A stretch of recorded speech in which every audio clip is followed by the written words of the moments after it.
कुरुक्षेत्र से भाजपा उम्मीदवार नवीन जिंदल का फिर विरोध। कैथल के कैलरम गांव में ग्रामीणों ने दिखाए काले झंडे। भाषण के दौरान भी किया विरोध। जिंदल बोले, बीच में मत रोकिए। विपक्ष पर सीएम सैनी का बड़ा जुबानी वार। विपक्षियों की चूड़ी टाइट होगी तो ये फिर चिंगाड़े मारेगी। जब चूड़ी टाइट होती है तो दर्द होता है, फिर ये कहते हैं कि ईडी का इस्तेमाल हो रहा है। जेजेपी के समर्थन पर भूपेंद्र सिंह हुड्डा का जवाब। अगर जननायक जनता पार्टी के विधायक राज्यपाल को लिखित में दें तो हम भी राज्यपाल के पास भेजेंगे अपना डेलीगेशन। पानीपत में पूर्व मुख्यमंत्री मनोहर लाल का रोड शो। गांव ददलाना से शुरू हुआ रोड शो। पानीपत ग्रामीण विधानसभा के 13 गांव में है मनोहर लाल का रोड शो। राहुल फाजिलपुरिया का विरोधियों पर बड़ा जुबानी वार। बोले, कांग्रेस प्रत्याशी नकली, भाजपा प्रत्याशी एक्सपायरी डेट, दोनों क्षेत्र के विकास में बाधा। सोनीपत में फल व्यापारी से बदमाशों ने मांगी रंगदारी। लॉरेंस बिश्नोई गैंग के शूटर दीपक बॉक्सर का भाई बताकर मांगी रंगदारी। जेल में जलेबी बाबा की मौत। नशीली चाय पिलाकर 120 महिलाओं के साथ किया था रेप। वीडियो भी बनाए। 14 साल की सजा काट रहा था। किरण चौधरी ने कुमारी सैलजा के लिए फतेहाबाद में किया चुनाव प्रचार। स्टार प्रचारकों की लिस्ट में नाम ना होने पर बोली, जो स्टार क्वालिटी मुझ में है किसी और में। लंबे इंतजार के बाद बीजेपी ने पंजाब में 3 और सीटों पर उम्मीदवार किए घोषित। फिरोजपुर से राणा सोढ़ी, संगरूर से अरविंद खन्ना और अनंतपुर साहिब से सुभाष शर्मा को उतारा चुनाव मैदान में। फतेहगढ़ साहिब सीट पर ऐलान कर। पंजाब में नॉमिनेशन के तीसरे दिन फरीदकोट से बीजेपी उम्मीदवार हंसराज करेंगे नामांकन। खडूर साहिब में कांग्रेस उम्मीदवार कुलबीर जीरा करेंगे नामांकन। पंजाब में चुनाव प्रचार ने पकड़ा जोर। सीएम भगवंत मान आज जगरांव और शाहकोट में करेंगे रोड शो। सुखबीर बादल बरनाला में करेंगे पंजाब बचाओ यात्रा।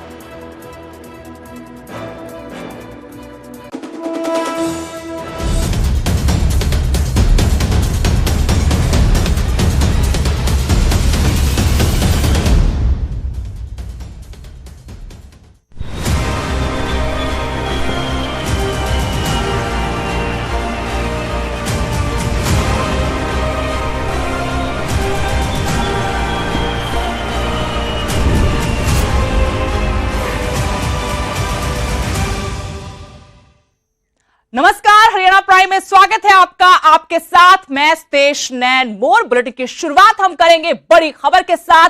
कैथल से बड़ी खबर, जहां एक बार फिर से बीजेपी उम्मीदवार नवीन जिंदल का विरोध हुआ है।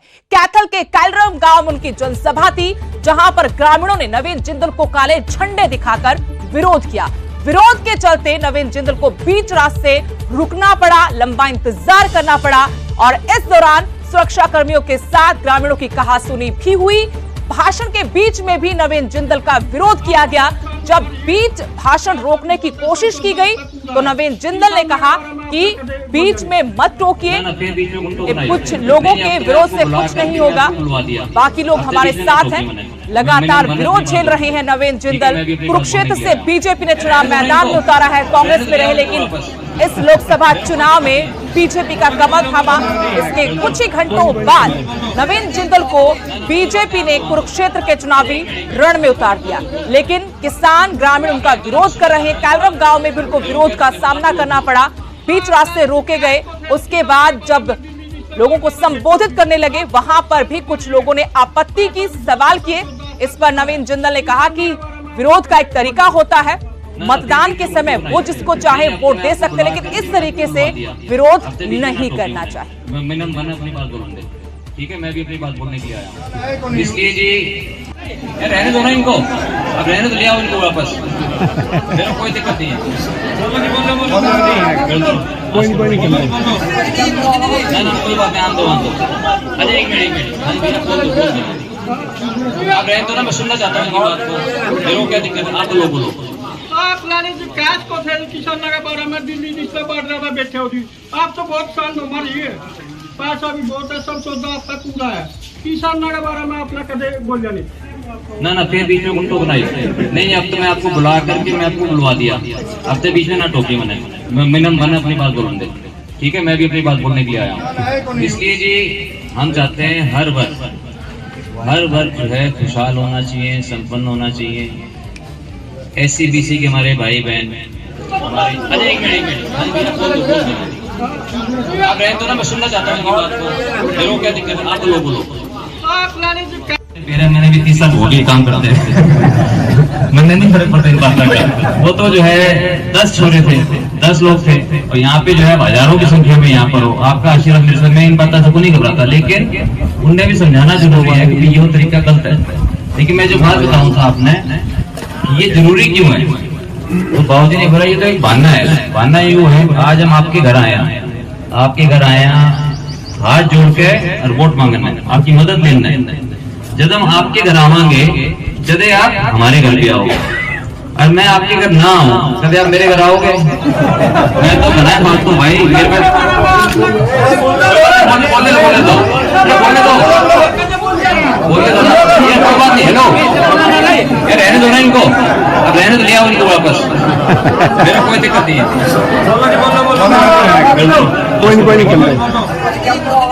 कोई बात नहीं, आन दो बिना बात के उसके साथ आन दो ना, कोई क्या बोलेगा, मैं जवाब दे दूंगा बात का। अरे वापस बुला लो। अगर कुछ लोग जो है सिर्फ विरोध करने के नाम पर, और कुछ जो है भटके हुए लोग अगर वो विरोध करना चाहें, तो ये हमारी सभ्यता नहीं है। विरोध करने का तरीका होता है, विरोध करने का तरीका ये है कि जब मतदान का दिन आए तो जिसको मर्जी वो वोट दे सकते हैं। लेकिन हमारे जो संस्कार हैं देश के, वो संस्कार ये हैं अतिथि देवो भव।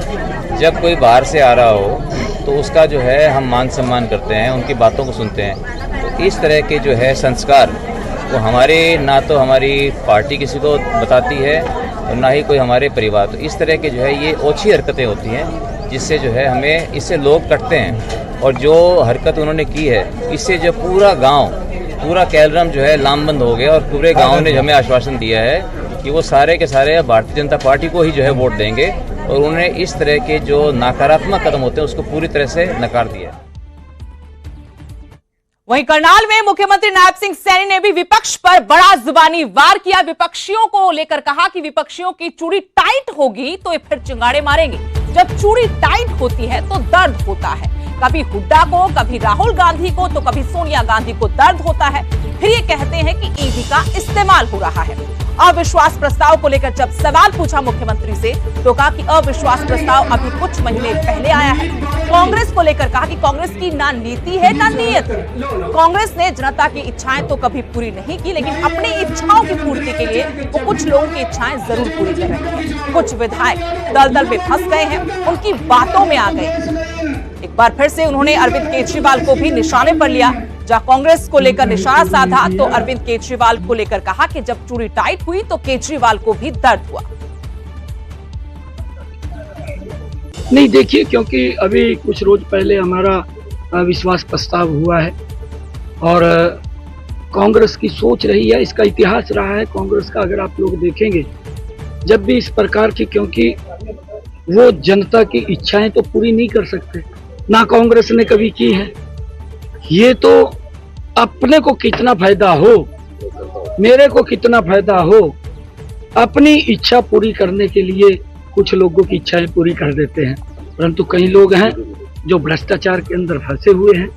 जब भी नरेंद्र मोदी जी चूड़ी को टाइट करते हैं तो कहीं ना कहीं तकलीफ, दर्द कभी सोनिया का होता है, कभी राहुल का होता है, कभी हुड्डा का होने लगता है जब चूड़ी टाइट होती है। और फिर ये दोष देते हैं कि ईडी का उपयोग कर रहे हैं। अब जब चूड़ी टाइट हुई तो केजरीवाल को दर्द हुआ, और जब दर्द होता है, चूड़ी टाइट होती है, फिर ईडी का नाम आ जाता है, फिर मोदी जी का नाम आ जाता है कि मोदी जी ऐसा कर रहे हैं। अरे मोदी जी क्यों करेंगे? जब भ्रष्टाचार कर रहे हैं तो कहीं ना कहीं कोई तो उसके ऊपर कार्रवाई करेगा। जब कार्रवाई होती है फिर मोदी को बदनाम करते हैं। परंतु ट्रांसपेरेंसी के आधार के ऊपर काम हो रहा है। जिसने भ्रष्टाचार किया है वो बचेगा नहीं। हरियाणा की राजनीति से जुड़ी एक और बड़ी खबर से आपको रूबरू करवा दें। पूर्व उप मुख्यमंत्री दुष्यंत चौटाला ने बड़ा बयान दिया है। अल्पमत में सरकार है, इसको लेकर कहा कि अविश्वास प्रस्ताव का हम बाहर से पूरा समर्थन करेंगे। राज्यपाल को हमने लिखित तौर पर भेजा है, सरकार को बुलाकर फ्लोर टेस्ट करवाएं। राज्यपाल, अगला कदम कांग्रेस को भी उठाना होगा। बदलाव के लिए कांग्रेस राज्यपाल को लिखित में भेजे। इससे पहले जब समर्थन की बात दुष्यंत चौटाला, दिग्विजय चौटाला की तरफ से की गई थी, तो पूर्व सीएम भूपेंद्र सिंह हुड्डा ने कहा था कि वो लिखित में दें राज्यपाल को, उसके बाद आगे कुछ किया जाएगा, हम अपना डेलीगेशन भेजेंगे। लेकिन अब दुष्यंत चौटाला ने आगे दांव खेला है। बड़ा बयान आया है उनकी तरफ से, कहा गया है अविश्वास प्रस्ताव को हम बाहर से पूरा समर्थन करेंगे। राज्यपाल को बकायदा लिखित तौर पर भेजा गया है। सरकार को बुलाकर फ्लोर टेस्ट करवाएं, ये गवर्नर को कहा गया है।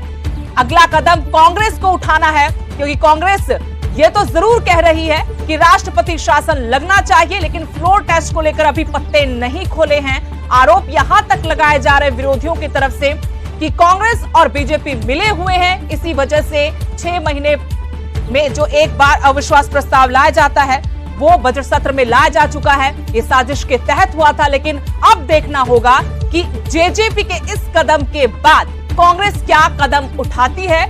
दुष्यंत चौटाला ने कहा कि बदलाव के लिए कांग्रेस राज्यपाल को लिखित में भेजे, वो समर्थन करेंगे, बाहर से उनका समर्थन जारी रहेगा।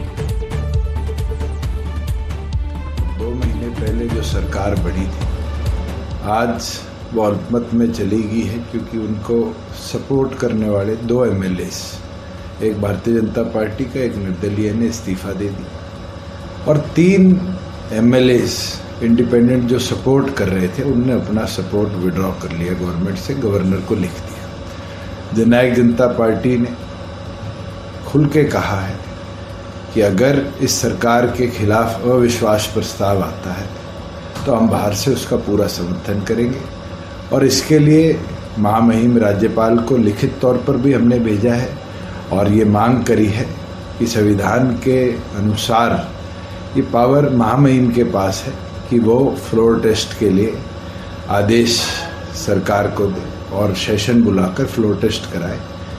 अब कांग्रेस ने ये कदम उठाना है कि क्या कांग्रेस के 30 और उनके सपोर्ट में जो विधायक हैं प्लस विपक्ष के और जो लोग आज भारतीय जनता पार्टी की सरकार को बदलना चाहते हैं, वो ये कदम उठाए कि परिवर्तन के लिए, बदलाव के लिए, और जो सरकार विश्वास खो चुकी है उसको बदलने के लिए महामहिम को लिखित में भेजने का काम करें। से कल ही लिखित में महामहिम को चिट्ठी भेजी गई है, जिसके अंदर ये मांग करी गई है कि संविधान के अनुसार फ्लोर टेस्ट कराया जाए।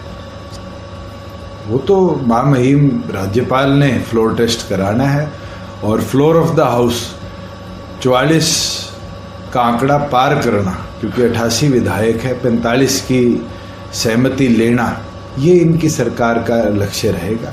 देखते आने वाले समय में कितने विधायक इसके अंदर इनके साथ 44 में से मिले।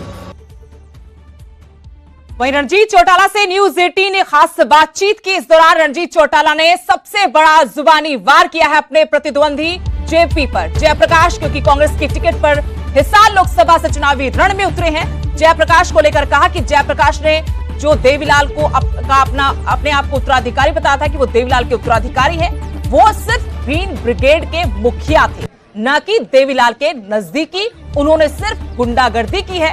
मुझे हर वर्ग का भरपूर समर्थन मिल रहा है।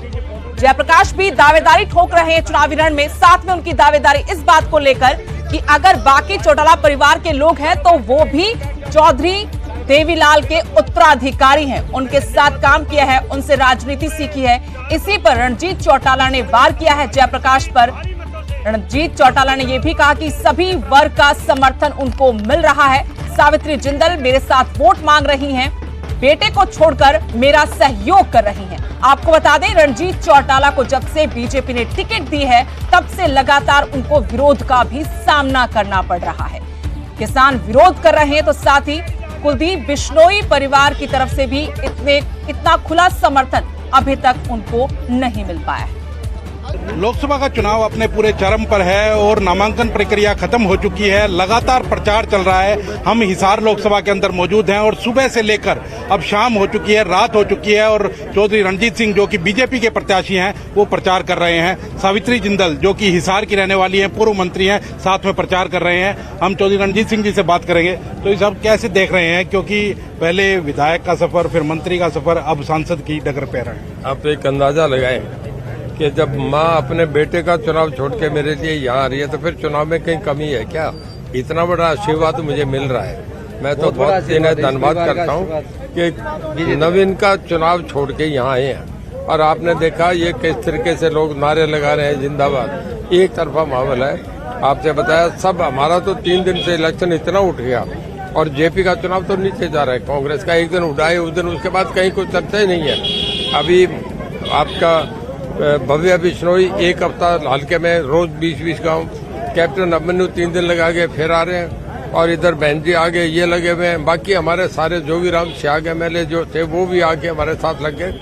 अब तो एक तरफा इलेक्शन हो रहा है। लेकिन जिस तरह से चौधरी देवीलाल के नाम के ऊपर सारे इलेक्शन लड़ रहे हैं, आपके प्रत्याशी 3 तो आप एक ही परिवार के ही हैं, वहीं जो जयप्रकाश हैं वो भी कह रहे हैं कि मैं भी उनका कहीं ना कहीं उत्तराधिकारी हूँ। जयप्रकाश जो ग्रीन ब्रिगेड का मुखिया रहो, सरगना रहो, ऐसा आदमी कोई चौधरी देवीलाल के परिवार के नजदीक खड़ा हो सकता है क्या? हम मानेंगे? कोई हरियाणा मानेगा? चौधरी देवीलाल जिंदगी भर संघर्ष करा उन्होंने, वो ईमानदार आदमी रहे, कभी कोई उनके ऊपर कभी उंगली नहीं उठी। उसके साथ एक ग्रीन ब्रिगेड का सरगना साथ खड़ो, कैसे हम मानेंगे? हम परिवार का कैसे हिस्सा मानेंगे? हाँ, हम 3 परिवार के लड़ रहे हैं, कोई बुरी बात नहीं है। हमारे बच्चे हैं, डेमोक्रेसी, हर आदमी का अपना अधिकार है चुनाव लड़े। चुनाव के बाद हमारा वही परिवार रहेगा। वैसे हम दिवाली होली पे सब इकट्ठे होते हैं, प्यार है, शादी ब्याह में हमारे बच्चे हैं, आज भी बच्चे हैं, कल भी बच्चे रहेंगे। विधानसभा में भी हम देखते थे कि विधानसभा में नैना चौटाला कहती हुई नजर आती थी कि आप तो मेरे ससुर हो, मेरे को तो ये चीज देनी ही पड़ेगी, कोई चीज की मांग करती थी। तो कहीं ना कहीं अब भी आमना सामना होता है चुनाव के दौरान भी? नहीं, अभी तक नहीं हुआ, पर आएंगे तो हमारे बच्चे हैं। जब विधानसभा में शपथ हो रही थी, मैं शपथ लेके वापस आ रहा था तो आपने देखा नैना और दुष्यंत दोनों ने मेरे पैरों के हाथ रखे। बच्चे हैं वो तो देखो, माँ बाप के बच्चों के रिश्ते वही रहते हैं, वो तो जन्म तक के हैं, जन्म से लेके जब तक है तब तक का है, वो एक अलग विषय है। ये तो हम नहीं मांगे, ना मेरे से मांग रहे, तो लोगों से मांग रहे हैं लोग। हमारे चौधरी देवीलाल एक कहते थे कि उत्तराधिकारी मैं नहीं तय करूंगा, उत्तराधिकारी जनता तय करेगी, जनता जिसको बनाएगी वो उत्तराधिकारी हो जाएगा। इंडियन नेशनल लोकदल कहती है कि देवीलाल के उत्तराधिकारी असली तो हम हैं। चौधरी रणजीत सिंह तो पहले ही चले गए थे, आमने सामने चुनाव लड़ा था चौधरी ओम प्रकाश चौटाला के। देखिए, ओम प्रकाश जी मैं 2 भाई हैं आज जो हैं, तो हम दोनों में होगा कौन होगा? वो बड़े थे, उन्हें पहले बना दिए, अब वो 91 में है और मैंने अभी 10 साल राजनीति करनी है, तो अब तो मैं होऊंगा, बच्चे कैसे होंगे? हिसार में किस तरह से का मुकाबला देखते हैं और क्या ऐसे मुद्दे हैं जिनको आप उठा रहे हैं जनता के बीच? कांग्रेस मुकाबले नहीं है, कांग्रेस से खत्म होगी पार्टी, 10 साल से खत्म है। पिछली बार हुड्डा साहब और उसका बेटे दोनों हारे थे, अब क्या उनकी हिम्मत नहीं हो रही, क्या अलग अलग लड़े। अब वो ये समझ रहे हैं एक लड़ दो, कहीं जान बच जाए, कहीं यानी कांग्रेस खत्म है, 10 की 10 सीट हम जीते। आप सांसद बनने के लिए क्या आए? पीछे सरकार ही हिल गई, 3 जो निर्दलीय थे उन्होंने कांग्रेस को समर्थन दे दिया और सरकार अल्पमत में आ गई। आता है ना, चुनाव आता है तो बहुत लोग अपने ठिकाने ढूंढते हैं। जहाँ दिखेगी यहाँ तो दुनिया भर की लाइन लगी है, यहाँ टिकट नहीं है तो अपने टिकट लेने के लिए चले गए। मेरे दोस्त रहे हैं, मुझे कोई आपत्ति नहीं, मैं उन्हें आज भी मैं अपने मानता हूँ, पर आदमी अपना पॉलिटिकली भविष्य तय करता है। उसे यहाँ टिकट नहीं दिख रही तो वहाँ चले गए, अब उनका निर्णय। ये उधर से भी इधर आते हैं, अब जोगीराम जी इधर आ गए, ये चलता रहता है। इस तरह की चुनावी प्रक्रिया में चुनाव से पहला ऐसा अक्सर होता है। लोकसभा का चुनाव कैसे मानते हैं? क्योंकि लगातार बीजेपी के नेता कहते हैं कि ये राहुल बनाम मोदी का चुनाव है, लेकिन जो दूसरे पार्टी के नेता हैं वो कह रहे हैं कि स्थानीय मुद्दों के ऊपर चुनाव लड़िए, स्थानीय मुद्दे हैं उनको बताइए, उनको सोल्व करवाइए। लोकसभा का चुनाव स्थानीय नहीं होता, लोकसभा का चुनाव देश का होता है, देश के हित का होता है। ये राष्ट्रीय लोकसभा है, देश की लोकसभा बन रही है। ये विधानसभा में एमपी बनकर नहीं जा रहे, लोकसभा में जा रहे हैं। आपके जो सांसद थे पहले यहाँ, ब्रजेंद्र सिंह, वो पार्टी छोड़ करके चले गए, कांग्रेस में चले गए, वहाँ भी टिकट हाथ नहीं लगी, कैसे देखते हैं आप? वो कांग्रेस को हराने में लगे हैं। जितने एक हुड्डा छोड़ के सारे जितने हैं कांग्रेस में सब उसको हराने में लगे हैं। उसको कोई आदमी निरंकुशता किसी पार्टी की नहीं बर्दाश्त करता। सोनिया गांधी ने एक बार, इंदिरा गांधी ने करा, 70 में लोगों ने सबको हरा दिया। तो आपको अगर जनता मौका देती है तो क्या ऐसा काम है जो हिसार में करेंगे? बहुत कुछ है। जब मैं नवीन जिंदल 2 MP बनेंगे हिसार से, हम जब PM साहब पे जाएंगे तो हमें खुले दिल से देंगे, जो मांगेंगे वो मिलेगा हिसार के लिए। माता जी, आपसे भी एक क्वेश्चन करना चाहूंगा कि आप भी लगातार आप प्रचार कर रही हैं, कैसा आपने माहौल देखा हिसार के अंदर? नहीं, हिसार मेरा घर है, मेरे अपने लोग हैं, तो माहौल बहुत अच्छा है और सब लोगों का बहुत प्यार और आशीर्वाद मिल रहा है। और सब लोग 25 तारीख को वोट पड़ेंगे, उसके बाद जब 4 को रिजल्ट आएगा आप देख लीजिएगा कितना। आपने कहा कि लोकसभा के अंदर 2 हिसार के सांसद जाएंगे, एक नवीन जिंदल जाएंगे, एक रणजीत चौटाला जाएंगे। तो नवीन जिंदल कुरुक्षेत्र से लड़ रहे हैं, वो हिसार के हैं, और चौधरी रणजीत सिंह जी हिसार से लड़ रहे हैं। तो दोनों जब जीत जाएंगे तो दोनों मिलकर दो जने कहीं ना कहीं जाएंगे हिसार और और कुरुक्षेत्र दोनों में काम होता बिल्कुल जी, बिल्कुल दोनों जगह काम होगा और मोदी जी के विकसित भारत के दोनों मिलकर सपने साकार करवाएंगे। धन्यवाद। तो ये थे हमारे साथ रणजीत सिंह चौटाला, जिन्होंने पूरा दमखम लगा रखा है और सुबह से रात तक लगातार चुनाव प्रचार में लगे हुए हैं, लोगों से वोट मांग रहे हैं। वहीं उन्होंने हर एक मुद्दे के ऊपर अपनी बेबाकी से बात रखी है। कैमरामैन अजय के साथ अंकित दुधानी, न्यूज 18 हिसार।